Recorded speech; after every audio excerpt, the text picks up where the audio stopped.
Publik, kelas B, jurusan Ilmu Pemerintahan, Fakultas Ilmu Sosial dan Ilmu Politik, Universitas Palangkaraya. Pada video kali ini, kami akan membuat sebuah penjelasan materi, yaitu materi pengembangan alternatif kebijakan untuk memenuhi nilai pada tugas mata kuliah kebijakan sektor publik. Selamat menyaksikan. Kebijakan yang dipilih adalah kebijakan yang telah lolos dari proses seleksi karena dipandang lebih unggul dari kebijakan yang lain. Pengembangan alternatif kebijakan bukanlah kegiatan yang mudah karena membuat kebijakan dituntut memiliki pengetahuan yang luas berkaitan dengan masalah yang sedang dihadapi. Ketika pembuatan kebijakan menghadapi masalah terutama yang bersifat terstruktur, maka ia dituntut mengembangkan alternatif kebijakan sebelumnya sampai pada pilihan kebijakan yang tepat. Kebijakan yang dipilih adalah kebijakan yang telah lolos proses seleksi karena dipandang lebih unggul daripada alternatif kebijakan yang lain. Dalam proses seleksi harus berdasarkan pada kriteria yang jelas. Prattam dan Sawicki 1987 mengidentifikasikan beberapa metode yang dapat digunakan pembuat kebijakan untuk mengembangkan alternatif kebijakan, yaitu sebagai berikut. 1. Metode status quo.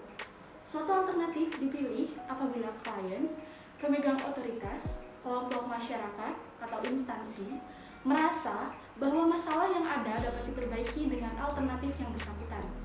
Untuk memilih alternatif yang akan diadopsi, perlu dilakukan evaluasi terhadap setiap alternatif. Alternatif dengan status quo ini dipilih dengan alasan yang pertama, tidak cukup dana untuk membuat alternatif kebijakan baru. Yang kedua, dengan kebijakan status quo dapat mengurangi tindakan resiko. Yang ketiga, dengan kebijakan status quo dapat mencapai sasaran kebijakan atau program. Dan yang terakhir, status quo merupakan solusi yang terbaik dikarenakan masalahnya sangat pelik sehingga tidak ada solusi yang optimal. 2. Metode survei cepat. Analisis kebijakan dapat menanyakan kepada teman atau kelompok tertentu mengenai suatu masalah dan minta saran bagaimana memecahkan masalah tersebut. Ini dimaksud untuk mendapatkan berbagai ide yang baik dalam memecahkan suatu masalah. Metode ini dapat menghasilkan serangkaian daftar saran alternatif kebijakan untuk kemudian diolah oleh analisis kebijakan. 3.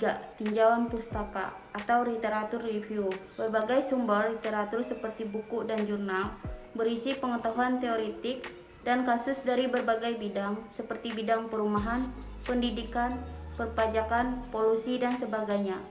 Semua ini dapat digunakan sebagai sumber informasi untuk menawarkan alternatif kebijakan dalam memecahkan masalah.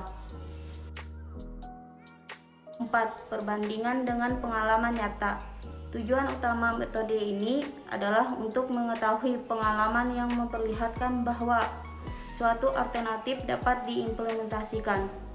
Contohnya, belajar dari pengalaman pembangunan di negara-negara dunia ketiga, baik di Asia maupun Amerika Latin pada tahun 1950 sampai dengan 1960-an. Kebijakan pembangunan yang tersentral tidak dapat mengatasi kemiskinan dan ketimpangan yang ada dalam masyarakat.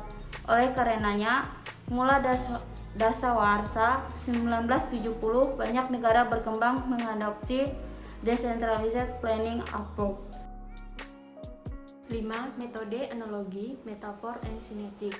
Analogi dan metafor digunakan untuk memecahkan masalah, baik dalam hal mendefinisikan masalah maupun untuk membentuk analis dalam mengidentifikasikan kemungkinan alternatif.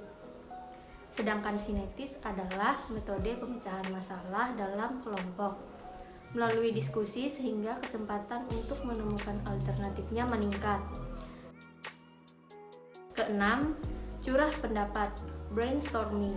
Metode ini dapat dilakukan melalui konferensi yang kreatif guna menghasilkan serangkaian daftar, checklist, ide, atau gagasan. Untuk memecahkan masalah, brainstorming menunjuk pada diskusi kelompok tentang masalah dan berbagai kemungkinan alternatif pemecahannya. Dalam memilih alternatif kebijakan publik, ada beberapa variabel yang perlu dipertimbangkan, yakni